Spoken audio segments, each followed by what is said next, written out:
Riyaziyyat 20 sınaq test toplusu 19-cu ümumi sınavın izahına baxaq.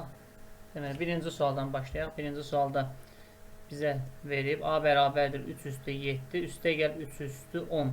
Burada biz verilən 3 üstü 7-ni mötərizə xaricinə çıxarsaq, yerdə qalar 1 üstə gəl 3 üstü 3. 3 üstü 7-nin olduğu kimi saxlayarıq. Mötərizənin içini hesablasaq, 3-ün kubu 27, 27 üstə 1 gələndə 28. Biz burada 28-i sadə vuruqlara ayırırıq. 28 sadə vuruqlara ayrılsa, onlar 2 üstü 2 vur 7 üstü 1. Bu şəkildə sadə vuruqlara ayrılacaq. Onda gördüyümüz ədəd elə bu şəkildə də sadə vuruqlara ayrılmış olar. Söhbət gedir natural bölənlərin sayından. Natural bölənlərin sayı düsturu belə idi. N plus 1, M plus 1, K plus 1.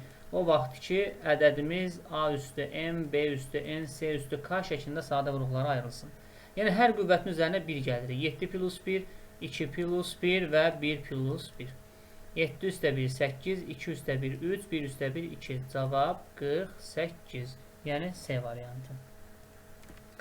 İkinci sualda saf dövronluq kəsiri görürük. 18 tam birinci kəsirimiz 18 tam 99-da 72-dir və bunu ixtisar etsək, bu olar 18 tam 9-a ixtisar girəndə 11-də 8.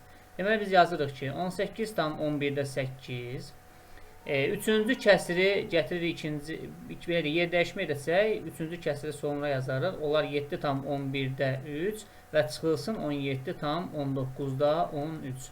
Diqqətlə baxaq bu iki kəsirin cəmirə. 18 üstə 7 gələndə 25 olar, yəni tam hissələrini toplasaq. Kəsir hissələrini toplayanda 11-də 11 eləyir, o da 1 deməkdir. 25 üstə 1 bu olur 26. Çıxılsın 17 tam 19-da 13.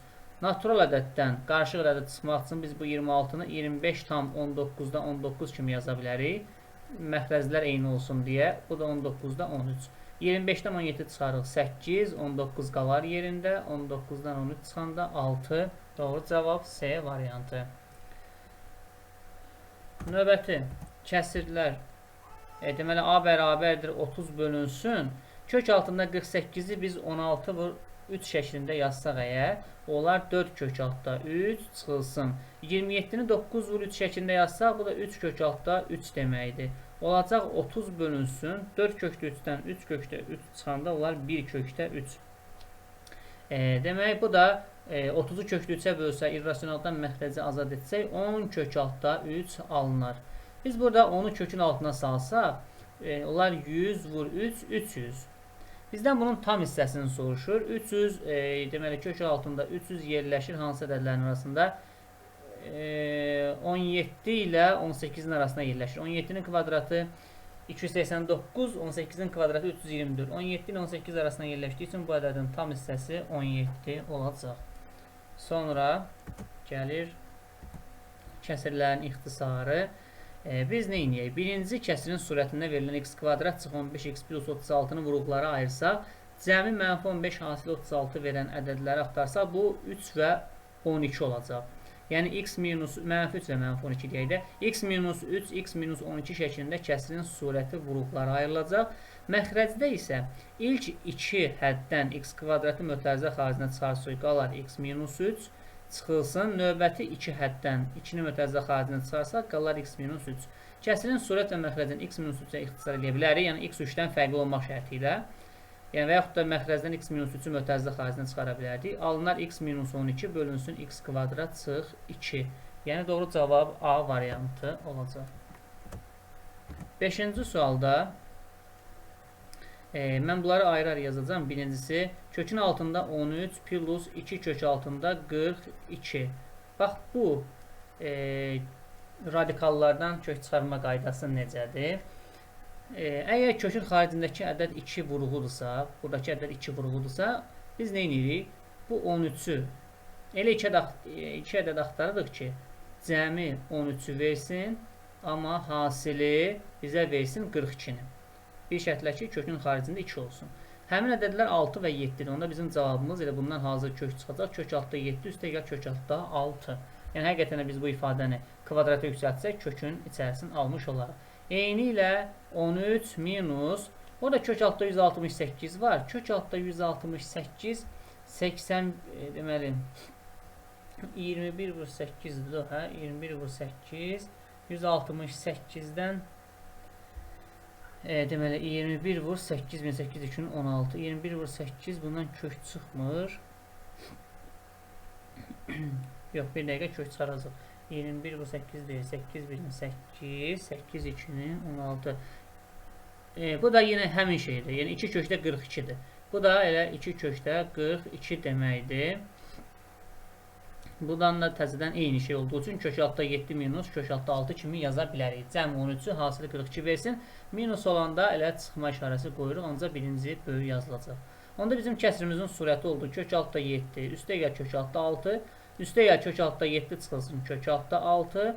Məxrəcdəki kök altda 7 plus kök altda 6-dır. Kök altda 6'lar islah olar. Qalar 2 kök altda 7 bölünsün. Kök 7 üstə gəl kök 6. Kəsrin surət və məxrəcini məxrəcin qoşmasına vursaq, olar 2 kök altda 7 vurulsun, kökdə 7 minus kökdə 6. Eyni ilə məxrəcdə də kökdə 7 plus kökdə 6 vurulsun, kökdə 7 minus kökdə 6 bərabərdir. Məxrəc bizə hazır 1 verir. Çünki burada a kvadrat çıx b kvadrat görürük burada. A minus b, a plus b. O da bizə 7 minus 6 1 verir. Surətin mötərizəsini açsaq, 2 kökdə 7-ni kökdə 7-yə vursaq, olar 14 çıxılsın. 2 kökdə 7-ni kökdə 6-ya vursaq, 2 kökdə 42 olar. Yəni doğru cavabımız elə B variantıdır. Sonra 6-cı sual. Tənliklərlə bağlı bir dəyişənli xətti tənliyidir. 5a üstə gəl 9x bölünsün 2 minus x bərabərdir 2a. Bu tənliyi çarpaz vursaq alınar 4a minus 2ax və ya 2xa bərabərdir 5a plus 9x. Burada x-ları bir tərəfə yığsaq, a-ları bir tərəfə, onlar 4a-dan 5a çıxanda mənfi a bərabərdir 9x üstə gəl 2ax. Biz buradan x-i mötərizə xaricinə çıxarsaq, qalar 9 plus 2a şəklində. Ümumiyyətlə, qaydamız belə idi ki, ax bərabərdir b, bir məhsullu, bir dəyişənli xətti tənliyində o vaxt həll olmurdu ki, a-sı 0 olsun, b-si 0-dan fərqli olsun.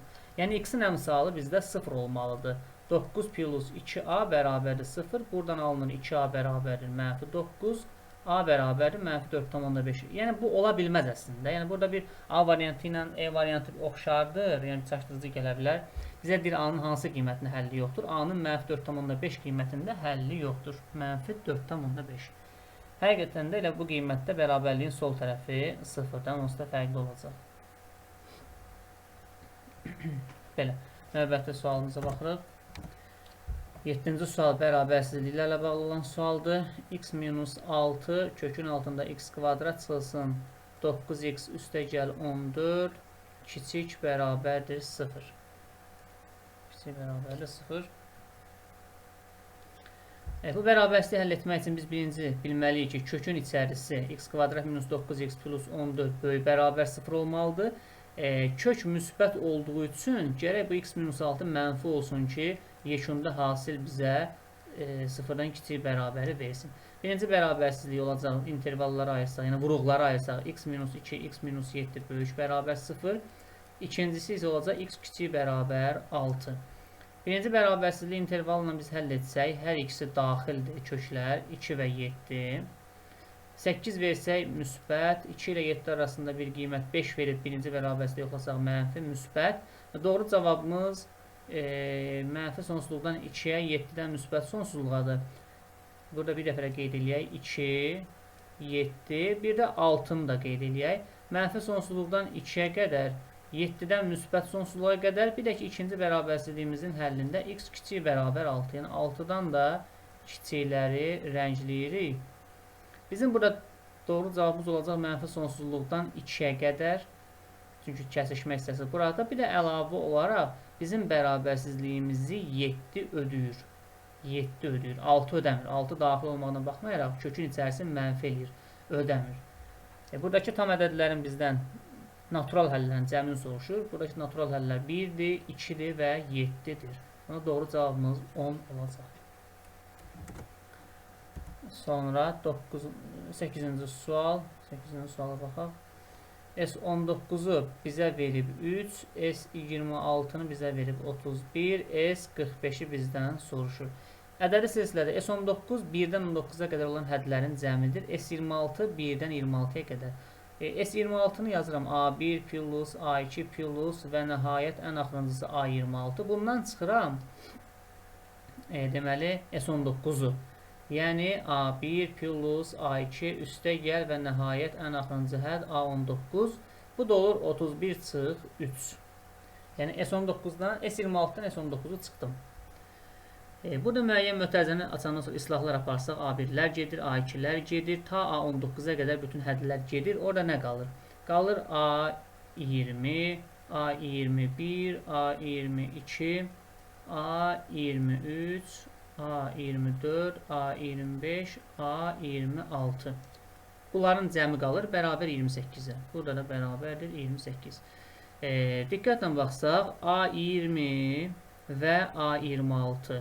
Bunların cəmi A20 ilə A26-nın ədədi ortası bizdə A23-dür. Yəni ortada duran hədd A23 olduğu üçün A23 hər bir həddən eyni uzaqlıqdadır. Diqqətlə baxsa A22 ilə A24 A23-ə nəzərən bir növ simmetrikdir. Həmçinin 21-ci ilə 25-ci həddə 23-cü həddə nəzərən bir növ simmetrikdir. Onda A20 ilə A26-nın cəmi bizdə 2 dənə A23 olacaq. Eyni ilə A21 ilə A25-in də cəmi bizdə 2 dənə A23 olacaq. A22 və A24 də bizdə 2 dənə A23 olacaq. Bərabərdir 28-ə. Hər tərəfin 2-yə bölsək, bir dəqiqə, 2, 4, 6 A23. Nəsə düz eləmədik. Deməli, A20 ilə A26 bizə verir 2 dənə A23. A21 ilə A25 2 dənə A23. Bir dənə burada əlavə A23-ün özünü yazmadım. Orası qaldı. Geriyə qaydaq. Əlavə olaraq bir dənə A23 ortada var idi. Bərabər 28. 2, 4, 6, 7 dənə A23 bərabərdir 28. Onda buradan alınır ki A23 bərabərdir 4. A23-ü biz 4 tapdıq. Bizdən soruşduğu nədir? S45. Yəni ilk 45 həddin cəmi. S45-in düsturu A1 plus A45 böl 2 vurulsun 45-dir. Burada diqqətlə baxaq. A1 plus A45 böl 2 bir növ 1 ilə 45-in ədədi ortasıdır. Bu da elə bizə 23 verir. Yəni bu A23 deməkdir elə. A23 vurulsun 45. A23-ü də biz 4 tapmışıq. Vurulsun 45. 4, 5-in 20, 0, 2 hatta 4, 4, 16, 2, 18, 180 doğru cavabımız olacaq. Növbəti sualımıza baxaq. 9-cu sualda kvadratik funksiyadır. Y bərabərdir 4 minus kx kvadrat çıxılsın kx üstə gəl 2-də 1 parabolasının təpə nöqtəsi absis oxu üzərindədir. Deməli, bu kvadratik funksiyanın təpə nöqtəsi absis oxu üzərindədirsə paraboladır. Deməli, bunun 2 bərabər kökü var. Qollar aşağı da ola bilər, yuxarıda ola bilər, fərqi yoxdur. Burada şərt qoymayıb yəni onun üçün. Yenə deyirəm, qollar aşağı da yönələ bilər. Köklərin o vaxt bərabər olma şərtini vermişdik ki, biz diskriminantı 0 olsun. Diskriminantın da düsturu belə idi. B kvadrat çıxılsın 4AC. B kvadrat çıxılsın 4AC. Bizdə B mənfi K'dır. Çıxılsın 4 vurulsun AX kvadratın əmsalıdır. 4AC-dəki 2-də 1-dir. Bərabərdir 0. Diskriminantı 0-a bərabər etdik. Oldu K'nın kvadratı. Demək, çıxılsın. Burada 4 minus K'nın kvadratını yazmışam. Burada 4 minus K'nın kvadratı yoxdur. 4 4-ün 16 üstə gəl 4K. Bir dəqiqə səhv etdik. 2-də 1 var idi, ona vurmaq yaddan çıxdı. 4 ilə 2 ixtisar gedir, 2 qalır. 2-ni mötərizənin içinə vursaq 8, üstə gəl 2K bərabərdir 0. Biraz düzəliş etsək, K kvadrat plus 2K minus 8 bərabərdir 0. Bu kvadrat tənliyində köklərimizi tapa bilərik. Məlumdur ki, bunun bir kökü mənfi 4, bir kökü isə müsbət 2-dir. Bizdən nə soruşur? Hansı mənfi qiymətində? Onda mənfi 4-ü götürərik doğru cavab kimi. Sonra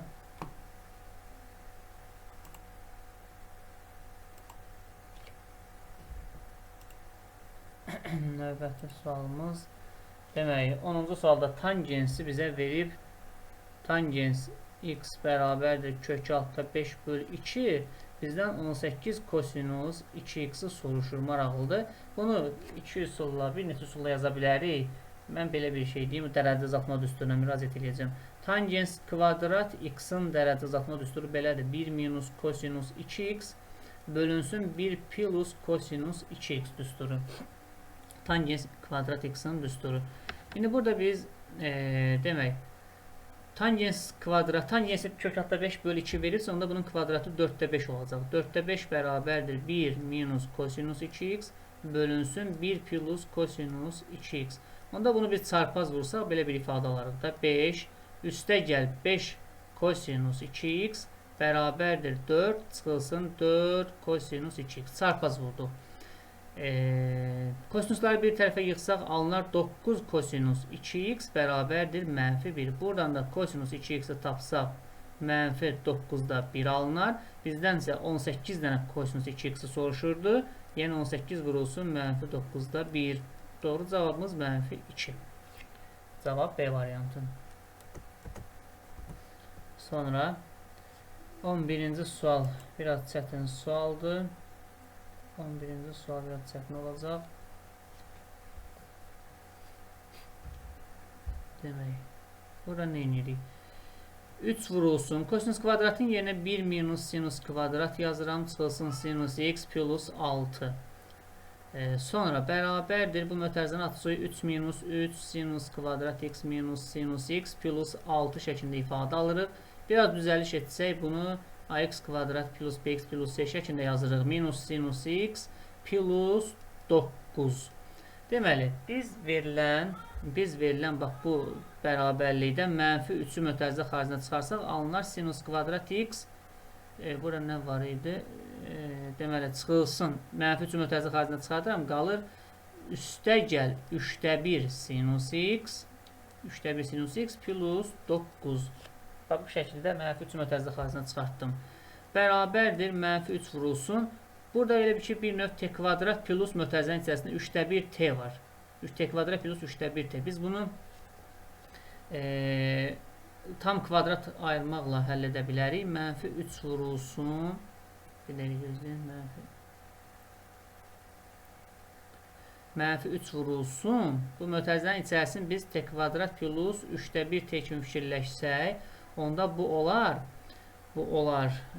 demək necə?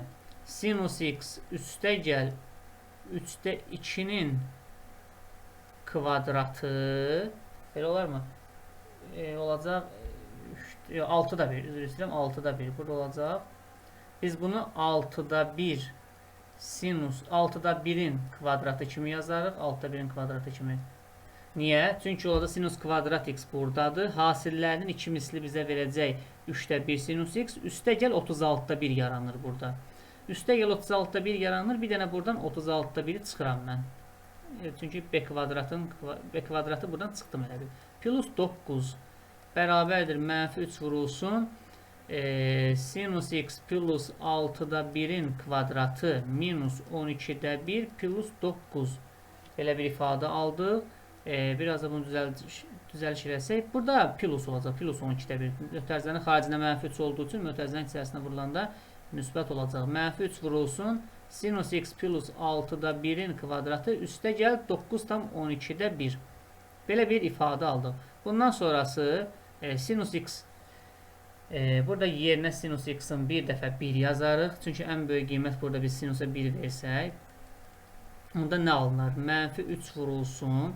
1 üstə 6'da 1 gələrik. Olar 6'da 7'nin kvadratı. Üstə gəl 9 tam 12'də 1. Bu da olacaq 36'da 49. 36'da 49 3'ə ixtisar getsə mənfi 12'də 49. Üstə gəl 108 üstə 1 109. Bu da olacaq demək neçə? Ondan da 60 bölü 12 bərabərdir 5. Bunun bir qiyməti olacaq 5. Bir dəfədə bu mötərizənin içərisində ümumiyyətlə 0'a girəcək. Bərabər 0 olacaq. Çünki bunun ən böyük qiymətini tapmaq üçün gərək bu kvadrat ən kiçik olsun. Çünki qarşıda mənfi var deyə. Onda olacaq mənfi 3 vurulsun 0. Üstə gəl 9 tam 12'də 1. Bu da elə 9 tam 12'də 1 olar. Onda bizim ən kiçik qiymətimiz 5 imiş. Ən böyük qiymətimiz isə 9 tam 12'də 1 imiş. Yəni Y variantı. Bu belə Növbəti 12-ci sual. 12-ci sualda toxunanın tənliyindən burada söhbət gedir. Fx bərabərdir. X minus 2 bölünsün x plus 5 və bizə x0 verib mənfi 4. Əvvəlcə toxunanın tənliyi belə idi. Fx0 üstə gəl f ştrix x0 vurulsun x minus x0. Biz birinci verilən funksiyada x-in yerinə mənfi 4 yazaq. Olacaq mənfi 4 çıxılsın 2 bölünsün mənfi 4 plus 5. Mənfi 6 bölünsün 1. Bu oldu mənfi 6. Bu birinci ifadənin qiyməti. İkinci biz törəmə tapmalıyıq. Funksiyanın törəməsi, kəsirin törəməsi belə idi. Surətin törəməsi vurulsun məxrəc, çıxılsın məxrəcin törəməsi vurulsun, x plus 5-in törəməsi vurulsun surət, bölünsün məxrəcin kvadratı bərabərdir. X minus 2-nin törəməsi 1-dir, x plus 5-ə vuranda x plus 5. X plus 5-in törəməsi 1-dir, 1-i x minus 2-yə vuranda qarşıdakı mənfiyə görə işarə dəyişəcək. Olacaq x plus 5-in kvadratı. Yəni, oldu 7 bölünsün x plus 5-in kvadratı. Yəni, biz burada f ştrix mənfi 4-ü tapmalıyıq. X-in yerinə mənfi 4 yazsaq, mənfi 4 üstə 5, 1, 1-in kvadratı ilə 1, 7-ni 1-ə böləndə oldu 7. Toxunanın tənliyi olacaq belə. Y bərabərdir. Fx0. Biz onu tapdıq. Mənfi 6. Üstə gəl f ştrix x0. Yəni 7 vurulsun. X minus x0. X0 da bizdə mənfi 4'dür. Mötərizəni açsaq 7x 28 plus 22 olacaq. Deməli 7 4'ün 28. Qarşıda da mənfi 6 olduğu üçün olacaq 22. Sonra 13-cü sual. Loqaritma ilə bağlı. Loqaritma ilə bağlı olan sual. Loqaritma 5 bərabərdir A, loqaritma 7 bərabərdir B, loqaritma 35 əsasdan 28-i bizdən soruşur. Loqaritma 35 əsasdan 28 bizdən soruşur. Burada hansı çevirməni apara bilərik biz? Bir əsasdan başqa əsasa keçmədən burada istifadə eləyərəm. Loqaritma 35 əsasdan 28-i, çünki bizə verilən ifadələrdə onluq loqaritmalar, onda biz bunu yaza bilərik ki, loqaritma 28 bölünsün loqaritma 35. Bir əsasdan başqa əsasa keçmə. Və bu kəsirin surəti 28-i biz 4 vur 7 kimi fikirləşsək, bu LC4 istəgəl loqaritma 7-dir. Məxrəc 35-i 5 vur 7 kimi fikirləşsək, loqaritma 5 üstə gəl loqaritma 7-dir bu 10 əsasdan. Sonra nə edirik burada? Loqaritma 7-nin qiyməti bizdə var. Loqaritma 5-in də qiyməti bizdə var. Bir dənə loqaritma 4 yoxdur. Biz onu 4'ü 100 böl 25 kimi fikirləşsək, bu olar loqaritma 100 çıxılsın loqaritma 25.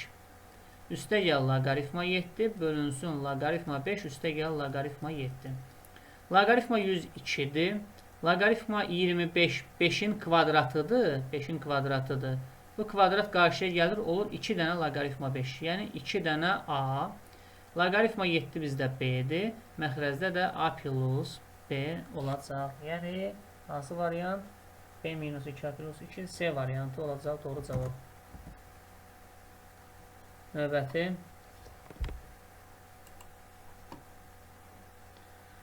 Üstü bərabərsizliklər 4 üstü x çıxılsın 17 vurulsun 2 üstü x üstə gəl 16 kiçik bərabərdir 0. Biz burada 2 üstü x bərabəri t əvəzləməsi aparsaq bizim bərabərsizliyimiz olacaq t'nin kvadratı çıxılsın 17 t plus 16 kiçik bərabərdir 0. Bunun vuruqları t minus 1 t minus 16 kiçik bərabərdir 0'dır. Bu bərabərsizlik intervallarla həll etsək, biz alaraq ki, bunun həllin 1-16 aralığı. 1-dən 16'ya qədər bütün həllər bu bərabərsizliyi ödəyir. Amma bizdə t dəyişəni, yəni belə yazaraq da t kiçik bərabər 16, kiçik bərabər 1. Bizdə t 2 üstü x idi. 2 üstü x idi. Biri biz yazarıq 2 üstü 0 şəklində, kiçik bərabər 2 üstü x. 16'nı yazarıq 2 üstü 4 şəklində. Və əsaslar eyni olduğu üçün onda bizdə x-in qiymətləri olacaq 0-dan 4'ə qədər. Yəni D variantı. Sonra kompleks ədədlər. Z vurulsun 2 minus i bərabər 3 plus i-yə. Biz buradan z vurma var da burada. Z-ni tapmaq üçün eynilik 3 plus i-ni bölürük 2 çıxılsın i-yə. Və bu kəsirin surət və məxrəcin qoşmasına vururuq. 2 plus i-yə vurarıq. 2 minus i vurulsun 2 plus i. Kəsirin surətini açsaq, olar 6 üstə gəl, mən yekunun deyirəm, bu şəkildə açılacaq. Plus 5i üstə gəl i-nin kvadratı. Məxrəc a kvadrat çıxılsın b kvadratdır. Burada i kvadrat mənfi 1-dir. 6-dan 1 çıxanda 5 üstə gəl 5i. Məxrəcdəki i kvadrat da mənfi 1-dir. Qarşıdakı mənfiyə görə olacaq müsbət. 4 üstə 1 gələri 5 və ayrı-ayrı kəsirlərdə yazsaq bu 1 plus i-dir. Yəni hər tərəfi 5-ə bölsək kəsirin surət və məxrəcin. Cavab B variantı. Sonra nə demək? İntegral, müəyyən integral. İntegral 1-dən 5-ə qədər. Biz kök altı 2x minus 1-i 2x minus 1 üstü 2-də 1 şəklində yaza bilərik. 2x minus 1 üstü 2-də 1 şəklində. Və bu kx plus b üstü n'in integralına gəlir. Qayda orada belə idi ki, kx plus b qalırdı. 2-də 1-in üzərinə 1 gəlirdi, olurdu 2-də 3. Bölünsün 2-də 3-ə sadəcə k-ya vururduq. Və mən kənara burada yazıram. Belə idi. Kx plus b şəklində üstündə n. Bu şəkildə olan funksiyaların, ifadələrin ibtidai funksiyası belə tapılırdı. Kx plus b üstü n plus 1 bölünsün k vurulsun n plus 1 şəklində. Bu şəkildə yazılırdı.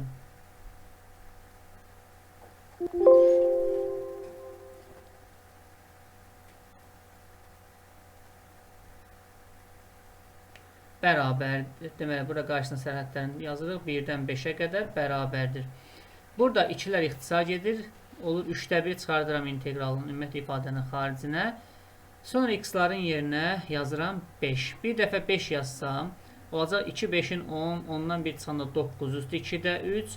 Çıxılsın, bir dəfə də aşağı sərhədi yazsam, 2, 1-in 2, 2-dən 1 çıxanda 1 üstü 2-də 3. 3-də 1 vurulsun. 9 3-ün kvadratı olduğu üçün 9 3-ün kvadratı yazsaq, qüvvətinə bir dənə 2-də 3 çıxılsın, 1 üstü 2-də 3 elə 1 deməkdir. 3-də 1 vurulsun.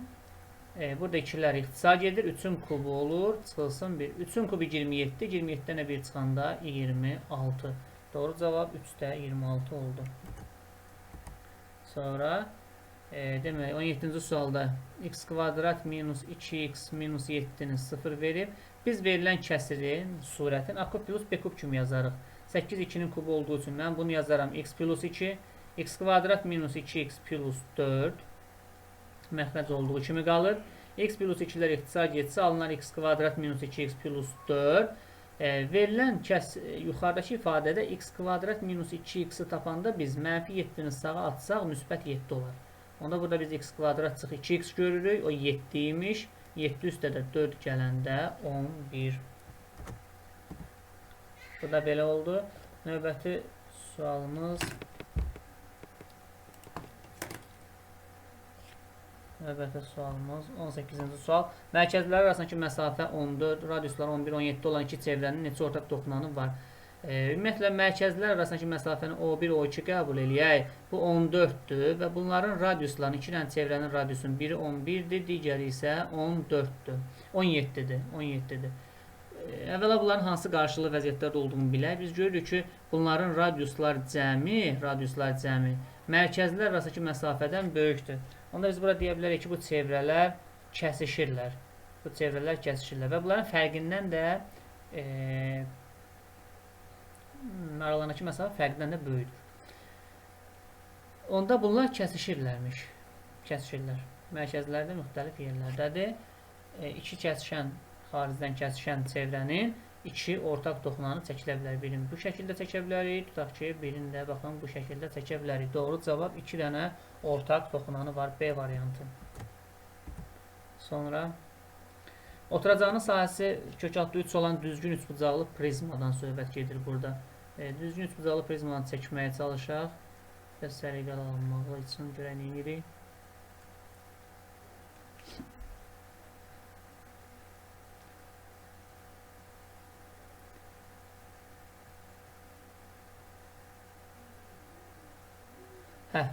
Oturacağının sahəsi kök altda 3-dür. ABC, A1, B1, C1. A, B, C, A1, B1 və burada da bir C1 var. Hələ ki yazmıram.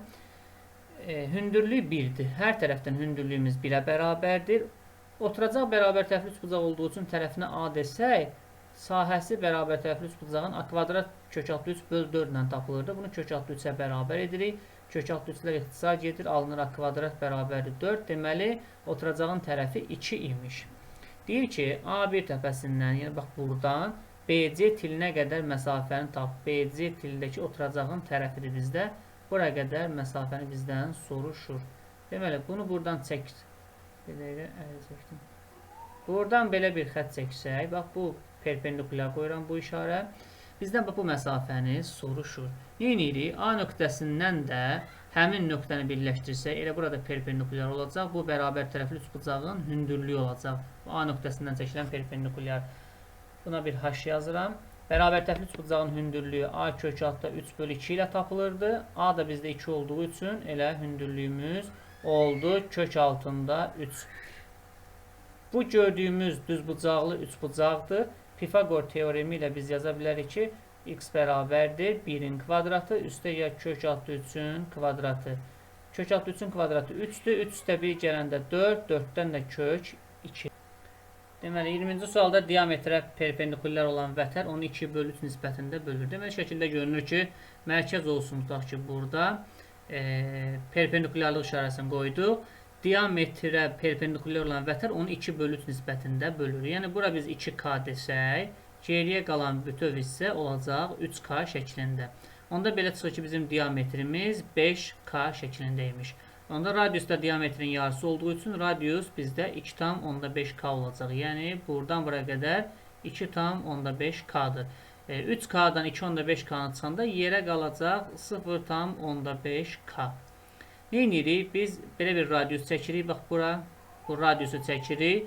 Bu gördüyümüz üçbucaq düzbucaqlı üçbucaqdır. Bizim radiusumuz 2,5K idi. 2,5K.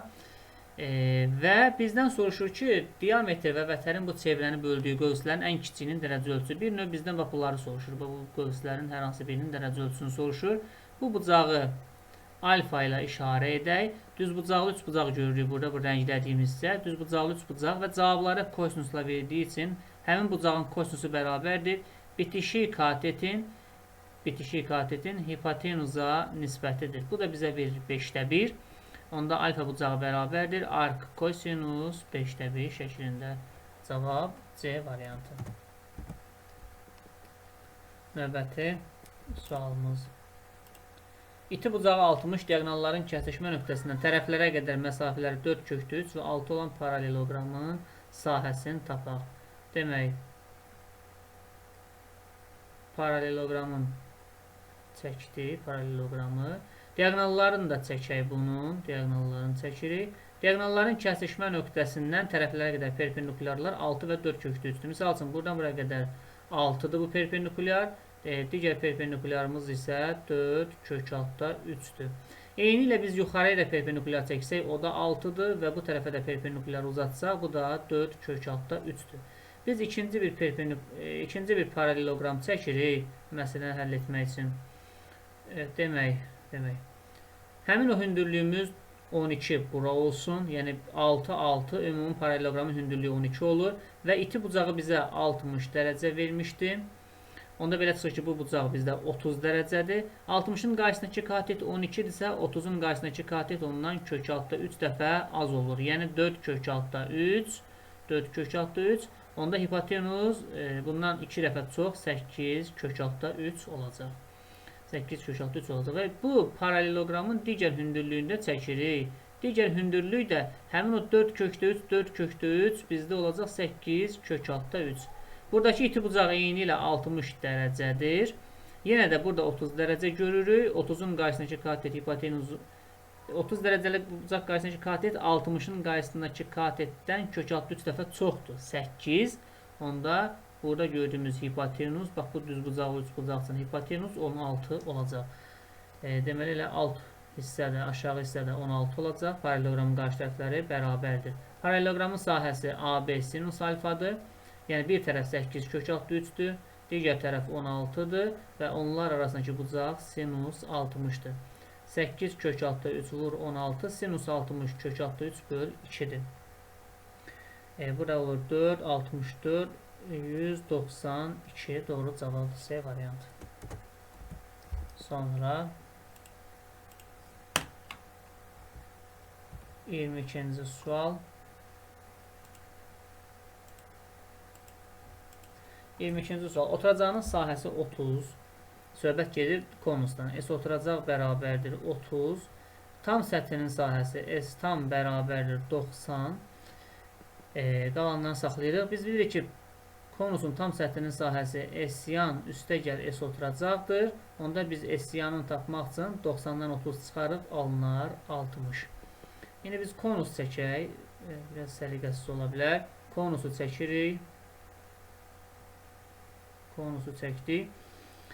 Konusun düsturu, oturacağın sahəsi bilirik ki, pi r kvadratla tapılır. Yəni pi r kvadrat dediyim, onu r vur r şəklində yazıram.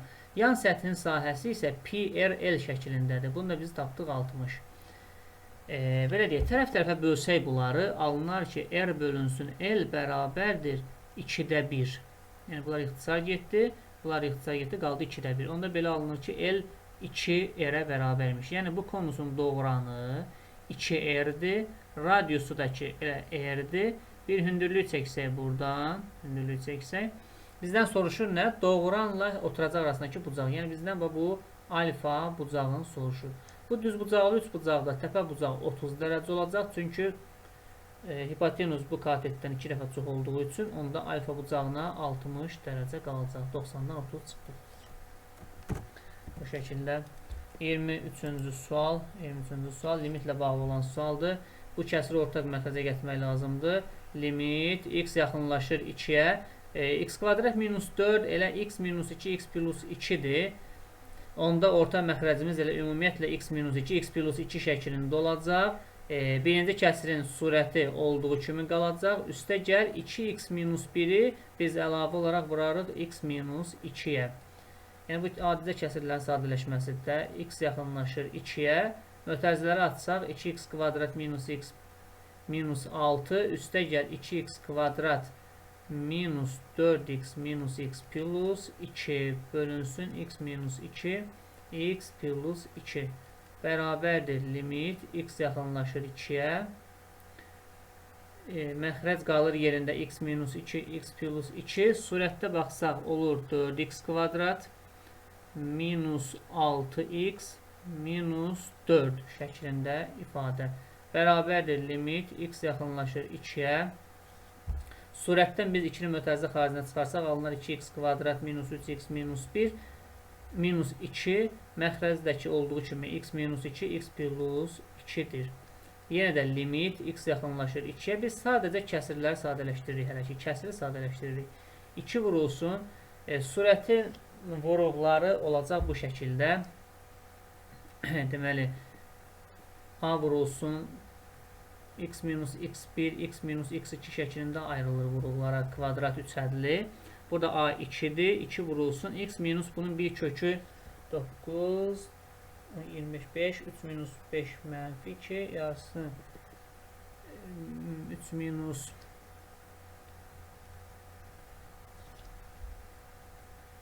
5 bölünsün 4 x plus 2-də 1 obursu isə x minus 2 şəklində olacaq. Məxrəcdə də x minus 2 x plus 2 x minus 2-lər ixtisar getdi.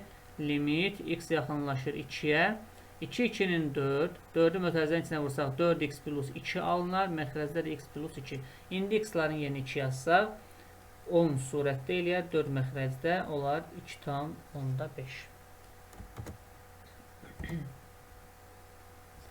Növbəti trigonometrik tənliklər maraqlı sualdır. Kosinus pi 2x plus 1 bölü 6 bərabərdir kökdə 3 bölü 2.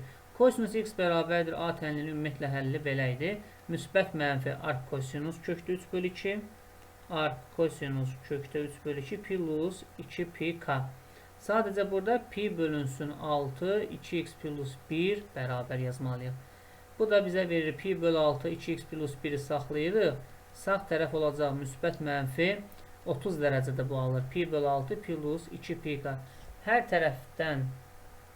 tərəfdən pi'ləri ixtisar aparsaq və 6'ya vursaq, pi'ləri ixtisar aparırıq və 6'ya vuran kəsr etsin. Onlar 2x plus 1 bərabərdir. Müsbət mənfi 1 üstə gəl 12k. Burada iki iş aparmalıyıq. Bir, bunun müsbətini nəzərə almalıyıq. Bir də mənfisin. Yəni 2x plus 1 bir dəfə bərabərdir. 1 üstə gəl 12k.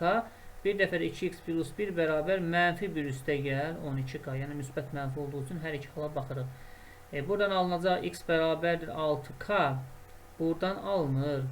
X bərabərdir mənfi 1 üstə 6k şəklində.